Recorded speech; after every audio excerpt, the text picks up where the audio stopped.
Y estamos en una época del año en donde, sabemos, las temperaturas descendieron y el frío va a continuar por lo menos lo que resta de la temporada. Por eso todos queremos estar en casa cuando estamos calefaccionados y comienza la época en donde prendemos los calefactores o todo tipo de artefactos que nos permitan estar calentitos.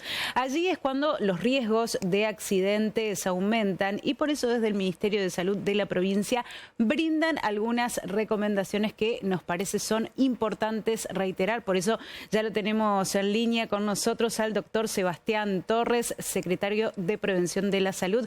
Muy buenas noches y gracias por estos minutos. Buenas noches a ustedes y bueno, gracias por la invitación. Bueno, ¿qué es lo principal que tenemos que saber para evitar la inhalación de monóxido de carbono? Mira, recién escuchaba la entrevista, las preguntas que hacían ahí a la gente en la calle y fíjate la variedad de respuesta, cómo la gente utiliza diferentes medios al momento de calefaccionarse y por eso nosotros desde el Ministerio de Salud de la provincia de Santa Fe tal vez puede ser un poco redundante hablar de cómo calefaccionarse, cómo prevenir la intoxicación con el monóxido de carbono. Primero saber, digamos, qué representa lo que son esta intoxicación, esta inhalación de un gas tóxico para el organismo, que aproximadamente en la Argentina causa o es el responsable de más de 200 muertes cada año. En sí se trata de un gas tóxico en la cual, desde el punto de vista fisiológico, para que todos lo podamos entender, reemplaza a nivel del glóbulo rojo al oxígeno y no permite que el oxígeno pueda ser transportado a las diferentes células o tejidos del organismo. Eso como para poder entender cuál es el mecanismo de acción de este gas tóxico a nivel de la sangre, a nivel de nuestros tejidos. ¿Y de dónde nace? ¿De dónde aparece ese monóxido de carbono? Puntualmente aparece lo que es la combustión de todos aquellos materiales que tienen carbono, pero de esa combustión incompleta se define, que puede ser tanto de gas, petróleo, madera, carbón, diferentes materiales que contengan carbono, que se produce una combustión de manera incompleta y a partir de eso se genera este gas. ¿Y por qué tanta alarma y por qué nosotros queremos sensibilizar sobre esto y por qué se lo llama como el gas peligroso o el gas silencioso? Porque es un gas en el cual no tiene olor, no tiene gusto, obviamente uno no lo puede ver, no lo puede sentir y cuando empiezan a aparecer síntomas en el organismo ya significa que estamos entrando en una etapa de intoxicación. Por eso es muy importante y queremos sensibilizar a la población en esta época en la cual, debido a las bajas temperaturas, cada familia utiliza, digamos, diferentes medios y entre esos medios que a veces utiliza tenemos esto que pueden generar una intoxicación muy peligrosa para el organismo. Doctor, ¿todas las intoxicaciones de este tipo se pueden prevenir? A ver, las intoxicaciones con monóxido de carbono, hay ciertas medidas preventivas que nosotros deberíamos tomar como para tener cierto cuidado. Primero, si la forma que utilizamos para calefaccionar nuestro ambiente, por ejemplo, es un hogar, leña o brasas, por darle un ejemplo, o por ejemplo, si se termina utilizando un hornallo y la realidad no es una recomendación usar un hornallo o prender el horno, es muy importante ventilar el ambiente, no irnos a dormir con este tipo de elementos prendidos en ambientes cerrados. Cuando hablamos, de, por ejemplo, de lo que son los calefactores, el calefactor de tiro balanceado es mucho más seguro, a diferencia de ese calefactor que no es tiro balanceado.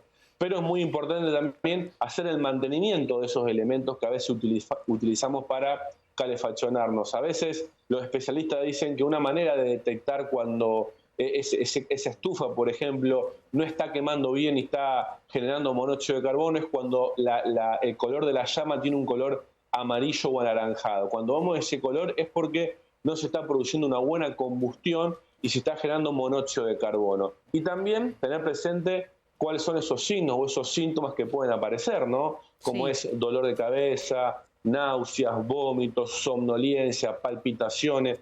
Frente a esos signos o esos síntomas, estar atento porque la persona no se termina dando cuenta, como dije antes, es un gas silencioso y muchas veces suceden las desgracias que terminan encontrando tal vez un paciente, digamos, una persona que terminó falleciendo porque no se dio cuenta, lamentablemente, y una situación grave, catastrófica, pero todos los años somos testigos de cómo suceden estas situaciones y por eso nos parece pertinente poder transmitir cuáles son esos signos y esos síntomas para poder detectarlo a tiempo, por qué se genera este monóxido de carbono y cómo prevenirlo. Doctor, y si tenemos la fortuna de detectarlo a tiempo, ¿qué es lo que tenemos que hacer? ¿Qué es lo primero que hay que hacer?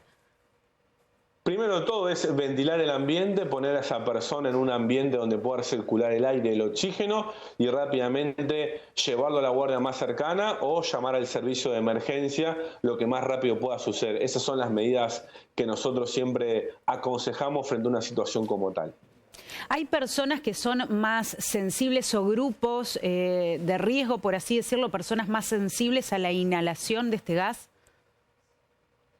Mira, personas más sensibles no lo hay. La realidad es que si hablamos que es un gas que no tiene olor, no tiene color, no tiene gusto, bueno, va a ser vulnerable a cualquier persona. Sí, aquellas personas tal vez que tengan alguna patología respiratoria, tal vez el cuadro, la evolución del cuadro puede ser un poquito más rápido por una cuestión fisiológica de lo que podrá llegar a suceder en una persona que no tenga una patología, una insuficiencia respiratoria crónica.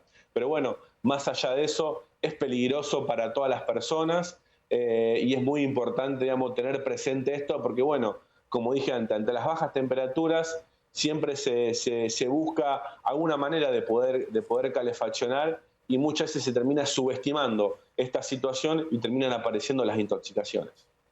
Doctor, a ver, estamos hablando de intoxicaciones o patología que se puede evitar con el simple hecho tal vez de tratar de revisar los elementos, puede ser, si hablamos de calefactores o como bien decía usted, la llama, cosa que escuchamos en reiteradas ocasiones, sin embargo no tenemos esa constancia de mirarla, de revisarla.